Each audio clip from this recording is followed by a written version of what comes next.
Inspiring interviews with today's top landlords. This is the Rental Income Podcast. And now, Dan Lane. Isaac, I know that you've been investing in rental properties and managing properties for quite a while. Have you made some mistakes along the way? Oh, absolutely. And I probably, hopefully I've learned from them. On the podcast today, Isaac is going to be sharing with us 6 different mistakes that he's made as a landlord so that hopefully you can learn from his mistakes, not make the same mistakes, and save yourself a lot of time and money. Joining us on the show today for a repeat appearance from Indianapolis is Isaac Barrow. We'll take a really quick break. We'll thank our sponsors. We'll come right back and we'll talk to Isaac. The first step in buying a rental property is to get pre-qualified. And I would suggest you work with a lender that specializes in working with investors, because the last thing you want to have happen is to get to closing and find out the money's not there and you can't close. The lender that I recommend is Chaley Ridge from Ridge Lending Group. She's a nationwide lender, and she'll pre-qualify you for free if you mention Rental Income Podcast. Find out more today. Contact Chaley at ridgelendinggroup.com. That's RIDGE, lendinggroup.com. NMLS 42056. A good deal on a rental property isn't going to last very long. To win properties today, you need to move quickly when a deal comes on the market, but it takes time to analyze a property. I want to let you know about an app where you can analyze deals on your phone in seconds. It's called Ask Rick. That's RIC for Rental Income Calculator. You can analyze a deal with the push of a button. You can figure out the rent, your mortgage payment, your expenses, and figure out the cash flow. If the numbers make sense, you can make an offer right there on the app, or you can send a calendar invite to your agent to see the property in person. Ask Rick is currently offering a free 7-day trial. Just search for Ask Rick in the App Store or go to Just Ask Rick. That's RIC, justaskrick.com. So as much as we try to avoid having vacancies, you're going to have vacant units from time to time. And Isaac, you've had some vacant properties that have been targeted for break-ins. Luckily, nothing's gotten too bad, but what happened? Well, we've had a couple break-ins over the years. I always advise people, when you have a vacant, you got to have a policy and sort of like a checklist. I mean, I sometimes even use like a yellow legal pad for everything, but for move-outs and move-ins, I think you have to have a sort of a checklist of what you got to do to make everything right. For one, I mean, I think, one thing I think people skip over sometimes is utilities. So like, especially in the winter months, making sure utilities are back in your name so a pipe doesn't burst. But in terms of break-ins, fortunately, we haven't had it too bad. We have had a couple smashed windows, but we haven't gotten it too bad. There was one incident like 4 years ago where somebody went to the basement and stole the water meter, which I don't know what they really got out of that, but they stole the water meter. They didn't do anything with the furnace, which had just been installed. Wow. So, I always advise people do some marketing and make sure not marketing, but do some signage. Like, if you put an alarm in place, put a Simply Safe out front, put a yard sign.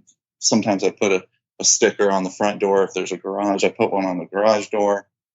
So I think there's always got to be some sort of checklist when you're moving people out. I mean, I often also just change the locks just in case, an old tenant keeps keys. And that's a good one. Yeah, changing locks between every tenant. I think people forget that sometimes, but that's a real easy one to keep the old tenant from going back in there.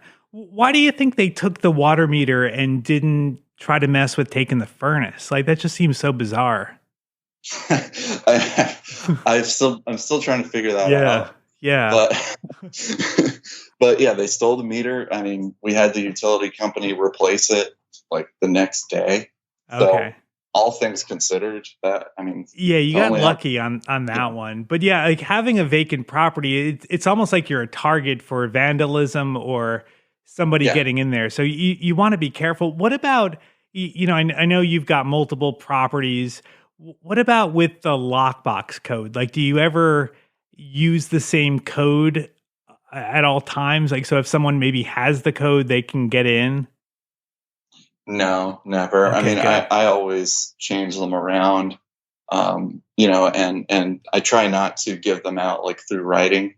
Okay. Obviously, like if I'm selling a place, it has to be. But if I'm giving it to contractors or something like that, like or giving it to people within our company, I always try to just change them up as much as possible. That's good. Yeah. And also just remove them. Make sure lockboxes don't get stolen.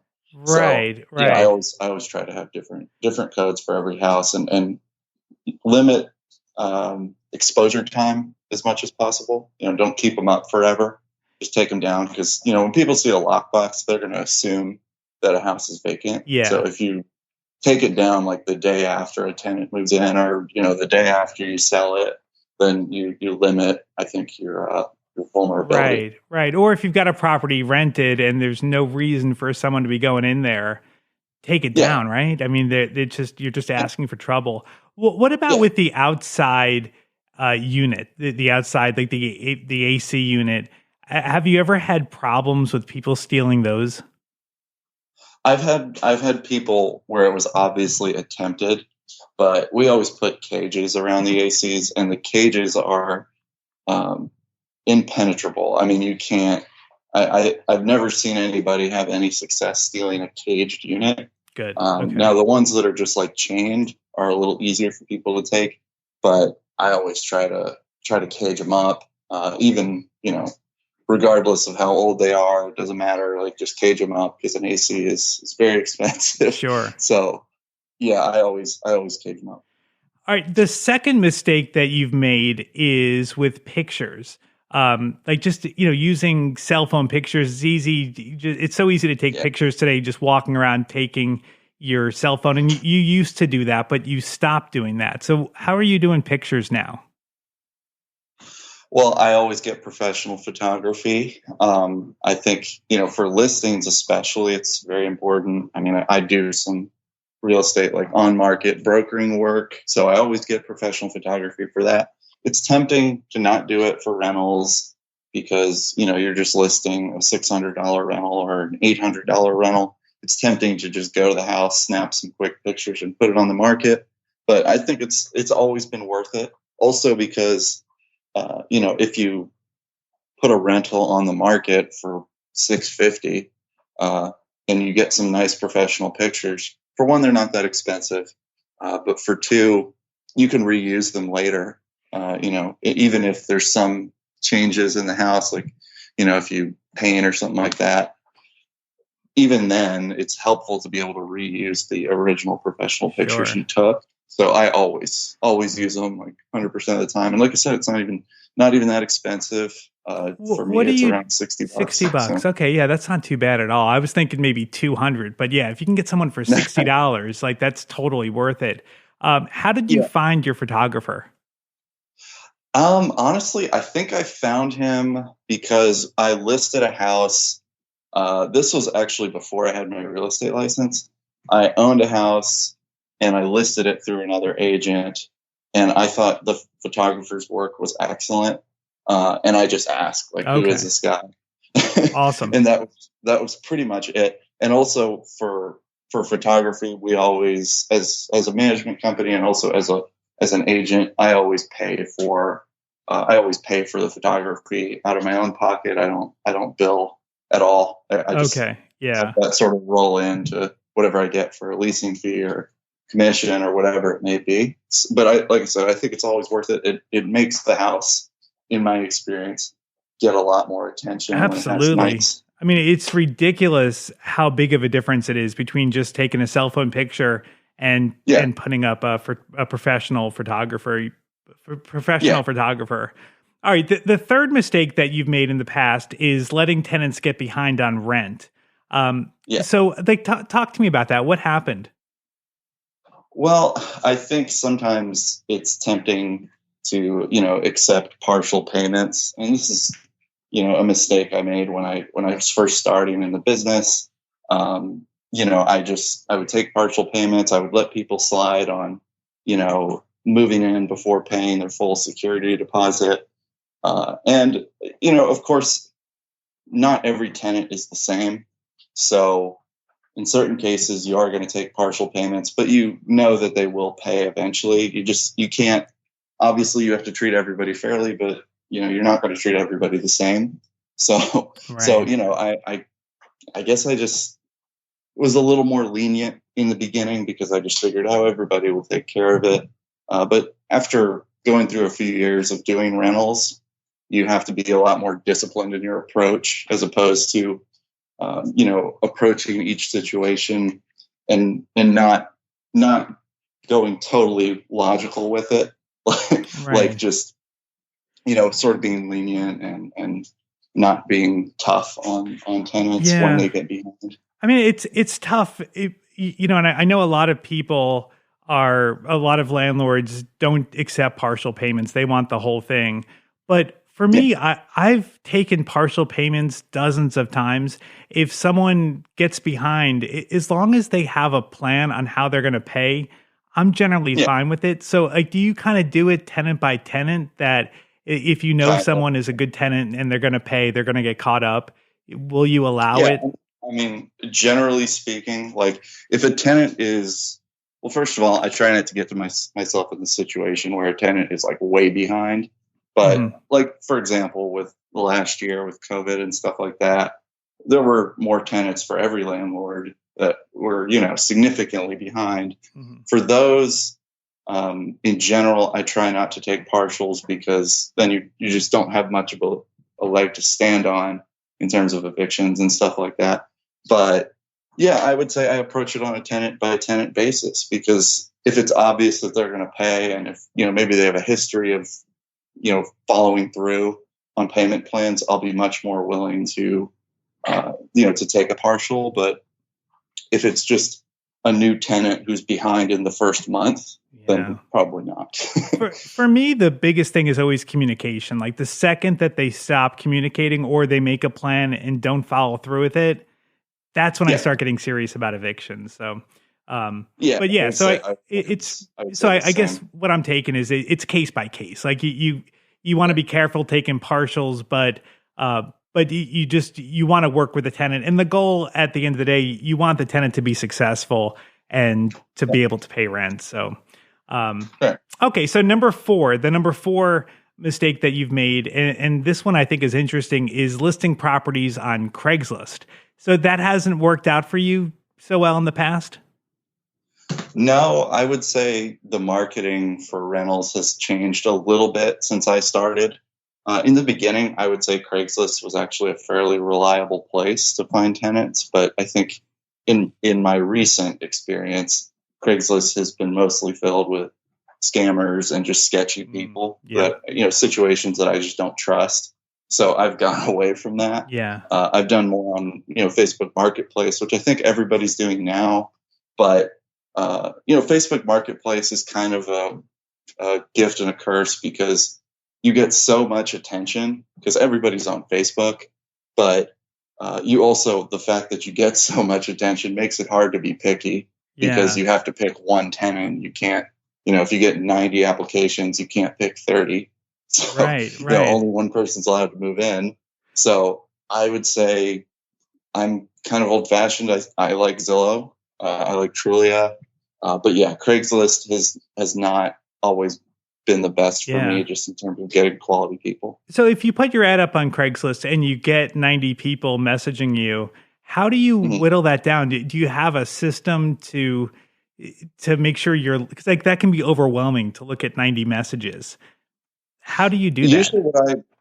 I kind of do it the same way. I kind of look at rentals the same way I do at hiring. Like when I've had to hire like assistants and stuff like that. Even going way back, like when I was managing a restaurant, like when I was hiring cashiers, what I would often do and what I still do is like if somebody calls or texts or emails and says, "Hey, I really like this house," or "I really want this job," or something like that. Um, you know, people are looking for things all the time, but I would say I often just say, hey, call me at 11:30 tomorrow. And if they do it, I would assume that they're serious because they kept it in mind. They probably wrote it down, and then they followed through. And if I get a good vibe from them and they seem qualified, then I'll probably move forward to the application process. And I would say 80% of the people fail that. Sure. So yeah, out of the 90, you're probably talking more like 10 people who are like seriously interested and don't have evictions. It might even be less than that in terms of percentage that I think are actually qualified. It's just the hard part is getting from 90 to 7. Sure, and then from there, sure. it's kind of easy because you kind of know. Then you go from 7 to 3, 3 to 2, 2 to 1. So, but I always try to do little tests like that where it's like, okay, call me at 11:15 tomorrow, or email me this tonight, or do this or do that or something like that. And then if they do it, I would assume that they're serious. Yeah, I like that. I like that. All right. Number 5, the number 5 mistake that you've made is accepting the wrong tenant. And, I think this is easy to do, but you had tenants that have seemed really good at first, but then just have seemed like maybe different people once they've moved in? Oh, absolutely. I mean, like I said, I compare a lot of it, like a lot of the skills and a lot of the sort of strategy you have to use. I would say it's very comparable to hiring.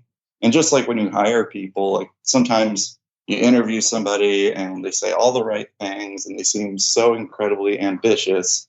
And then they don't show up for their first day, or they show up, but then they stop showing up, or they're just not that driven, or they're not that good to work with. I would say it's the same with tenants. I'm honestly weary of people who I think are saying all the right things. I think, that if it's somebody who is solid, they're going to know that they're solid and they don't necessarily need to prove themselves. But yeah, we've all made mistakes in terms of moving in tenants. I think a lot of it comes back to, at least in the beginning, I would say just inexperience, not knowing, like not having the, I guess the history to know this is what this most likely is, instead of having sort of an optimist view about it, which I tend to about other things, about life in general. But, with rentals, people will say a lot of things to move in, right, to get a place. Sometimes you'll have tenants that maybe don't have the full deposit. Will you let anyone, or have you ever let anyone move in without having the full deposit? Yeah, I have. And that was the first and last time I'll ever do that. Because like I said, he seemed like the nicest guy in the world. And he did show the income, and the credit was fine. The eviction history was fine. The criminal history was fine. The only thing he was missing was like $250 on his deposit. I was thinking, hey, this guy's got money. He had just moved to town, which is always, in general, a red flag because, moving to a new town is hard. So it's kind of hard to move into a new town, have the job lined up, and then just start paying rent immediately. Most people, maybe they'll move in with a relative for a month, or they'll live in like a really cheap hotel or something like that. But yeah, I made that mistake with one tenant, and within a month, I was at eviction court because he couldn't pay his deposit. He couldn't pay, and of course, because he couldn't pay his deposit after the first month, he couldn't pay rent. So it was just like, from the beginning, it was like, okay, yeah, this was a mistake. Let's get somebody else. Yeah. And we did. And that tenant, actually, the next tenant ended up being one of our best ones. So that was great. But yeah, that was definitely a mistake I learned from. And like I said, it was kind of in the beginning. So it just stems from lack of experience and just being more, hopeful than anything else. Sure. And you just can't, you can be optimistic, but you can't operate out of thinking, oh yeah, this will be fine. I believe it will be fine. Like there's got to be some sort of grounds in objective data to know that things are going to be fine and just see them through to the end. Sure. All right. And then number 6, the final thing that you've learned is not wasting money on eviction filing fees. So what do you mean by that? Well, I would say, I kind of approach it on a case by case basis also, just like we were mentioning with partial payments. So, like, for example, if you post an eviction notice on a tenant, you're supposed to wait the 10 days. But, by the end of that 10 days, if they haven't paid everything, of course, you want to file immediately. But if it's a tenant who has plans to pay and they pay on the 12th day, then, they paid and and you paid the $123 or whatever it is for the filing fees, which of course you will stick with the tenant. But, it's easy to just not even do that and not have to worry about, keeping up with what evictions you filed and what you haven't. So I would say I kind of approach that on a case by case basis, where it's like, if I know for a fact the tenant's not going to pay, I'll just file it immediately. But if there's a plan to pay, I'll be a little patient within that, period of time between filing and actually being at court and see if they'll pay. And if they won't, then I'll file. But it's easy to waste a lot of money and a lot of trips to the court on tenants who end up paying anyway. So. Now, when you go to court, when you have an eviction, do you generally get a lawyer or do you do that on your own? I would always advise people to get a lawyer. Okay. I don't know how it is in other states, but here in Indianapolis, you can't even collect above $1,500 if you self-represent.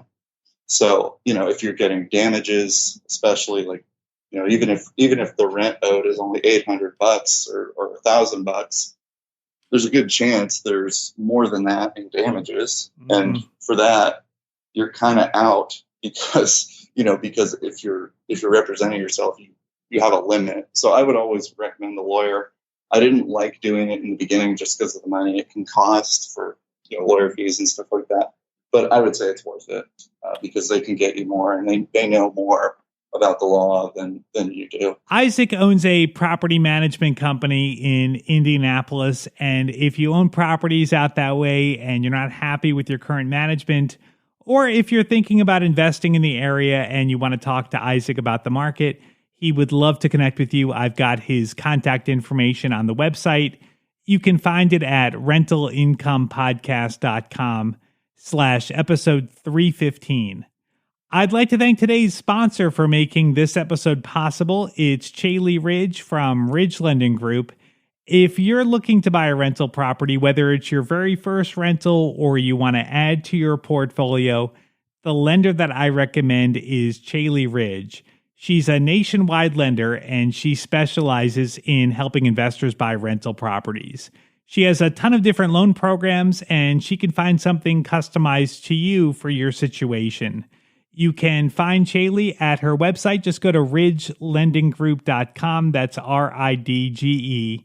Lendinggroup.com. If you mention Rental Income Podcast, she will waive all the pre-qualification fees. NMLS 42056. Thank you so much for listening to the podcast today. Make sure you subscribe or follow the podcast. We put out new episodes every single Tuesday. And if you subscribe or follow, depending on what platform you're listening on, you'll get notified as soon as new episodes come out. My name is Dan Lane, and this has been the Rental Income Podcast.